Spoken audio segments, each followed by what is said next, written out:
Welcome back, everyone, to the Bitcoin Business Bureau. I'm your host, as always, LitecoinLeader. Today, we're talking about something that I came across last night when I was doing all my research, mostly for the Economic Preppers show, but just to keep up on things. And if you're not a subscribed to Economic Preppers, please do so. We have another show that's coming out this weekend, probably Friday night, and we're doing an event Saturday in Wisconsin. You have the details right below. It's only $129 with this discount code that's below. That's EPWI50 for Economic Preppers, Wisconsin 50. You get breakfast and lunch. It's a great event. You're going to get a lot of great content. It's a huge value. But today's story comes from Lark Davis. It comes from Brian Armstrong. So Lark Davis is another YouTuber. I've been watching him for years. He's out in New Zealand. I'm going to mention New Zealand again in a moment. But let me share this tweet that he brought to my attention. So first off, this tweet came from Brian Armstrong, and there's a thread that he created. And Brian Armstrong, if you don't know that name, you may have heard it before.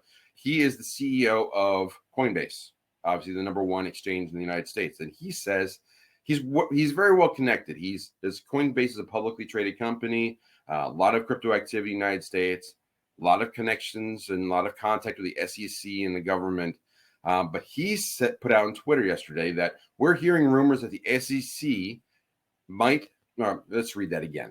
We're hearing rumors that the SEC would like to get rid of crypto staking in the United States for retail customers. I'll say that again. The SEC wants to ban crypto staking for U.S. people. I hope that's not the case. That's according to Brian, as I believe it would be a terrible path for the U.S. if that was allowed to happen. And it's a thread. I think it's 6 or 7 posts long.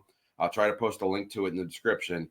But let me come out of here and let me just explain what's going on and a little bit about New Zealand too. So I was listening to Cliff High, listening to Lark, listening to a number of different things last night. And what's happening is that the U.S. government is losing control of the financial system. As we've all are experiencing high inflation, we're heading to hyperinflation soon. It's going to get uglier. I don't want to say ugly because it's probably already ugly for a lot of people. There's been layoffs and all sorts of things, but now it's going to trickle into the crypto space. And according to Brian Armstrong, and if he's hearing things, odds are that there's lots of talk about it. So they want to ban crypto staking. Now, why would they want to do that? Well, this is a way for people to get income in the form of more additional coins from crypto projects. Any project that offers staking, from Cardano to Divi to Tezos, just name the project with staking, Cosmos, Zilliqa, all these coins that are available out there that you can stake, help the network, help decentralize the network, help shore up the network.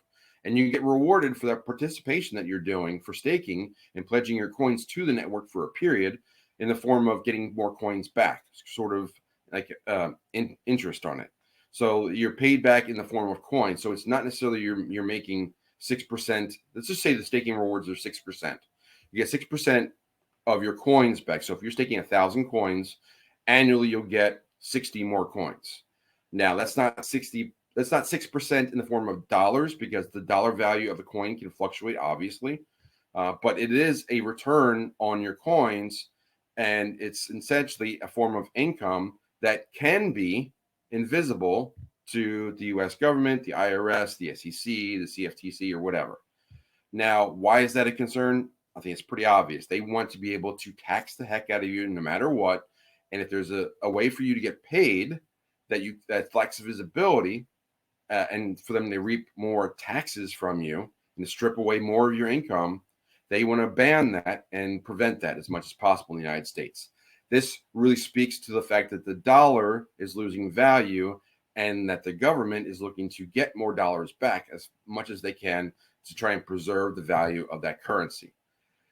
Not looking good for that. Now, I'll mention, I said I was going to get back to New Zealand because that's where Lark is. And Cliff High was mentioning in another, I think it was on his Substack, one of his drives he records when he's driving, which is great. I think that's a great thing that he does, because he has 20, 30-minute drives. So it's a great little conversation with himself, records it and puts it out there. If you're not subscribing to Cliff High Substack, you should. But he was talking about banks that are failing, and they're not telling you this. The U.S. media is not talking about international bank failures. There's a bank failure going on in Nigeria. All right. So Nigeria is one of the biggest I think it's the fastest growing crypto country in possibly the world, but definitely in Africa. And then so that they had a bank failure, and there are people like they can't get food, they can't get their money out of the bank, their currency out of the bank, so they can't get their food. So they're basically rioting. There's no talk about that bank collapse. In China, there's bank failures because the real estate market is completely imploding over there. New Zealand, according to Cliff, I haven't had time to verify this, but I trust what he's saying, is that the number 2 bank over there, and I don't remember the name of it, neither did he, the number 2 bank in New Zealand basically just imploded. Now, there's banks that are consolidating. There's regional banks. You may even experience it. If you have, please leave it down in the comments. Comments help out the channel. Please like and subscribe and share. Really helps to boost this message and this channel. Really appreciate the support of everyone that does that. But if New Zealand banks are collapsing and African banks are collapsing and Chinese banks are collapsing, it's not too long until it trickles over into Europe and then eventually back to the United States. So the SEC and the CFTC, their job unofficially is to preserve the dollar's value for the government as long as possible to keep the financial system going. They are part of that financial system. The SEC, the CFTC are tied directly to it.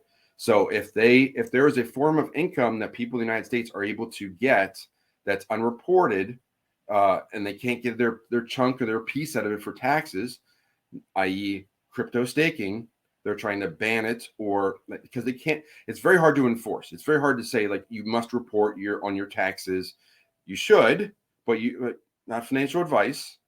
Make your own decisions there, but you're supposed to report that as income on your taxes if you're getting staking rewards. Now, if you don't, or they ban it or whatever, I don't know how they could possibly ban it if you're decentralized and you're running a node or you're running a staking rewards on a decentralized platform. They're really not going to know unless you claim it on your taxes and disclose it. So they're trying to apply pressure, implied pressure, because they really can't enforce this, but they're going to try and wave a big stick at it and say, like, hey, you need to really report this, to try and pump up the legacy financial system that's imploding. And basically half the world is getting off of the dollar or already off the dollar already. So the countries that are still tied to the dollar, the portions of the financial system on the global scale, they're still tied to the dollar, are very tenuous at best. And with inflation continuing to go up, and that's the direction it continues to head, governments and government agencies are trying whatever they can, however they can, to get more income for them versus by expense of income for you. So can they prevent this? Probably not. Should we be concerned? Obviously we should. I trust what Brian Armstrong is saying in this regard, that he raised this concern. I'm thankful that he did that. But stay tuned to this channel and stay tuned to other things that you're out there that you follow. But we'll see how this plays out. But I think that in the next 3 to 6 months, there's going to be a lot of turmoil in the financial markets that ripple back to the United States. But this is why I pay attention to the international markets as well, because things are going to happen on the international stage sooner and faster than we're going to see it in the United States, and we're not going to see the news on it unless we're really looking for it. So again, I really appreciate you watching the video. Please like, share, subscribe. I hope to see you in Wisconsin on Saturday. Check out EconomicPreppers. We'll leave a link in the pinned comment in the description. But I look forward to read all your comments. I read every one and respond back to all of them. But with all that said, I'm going to close the door in the bureau, say follow leader one more time, and I will talk to you soon. Take care.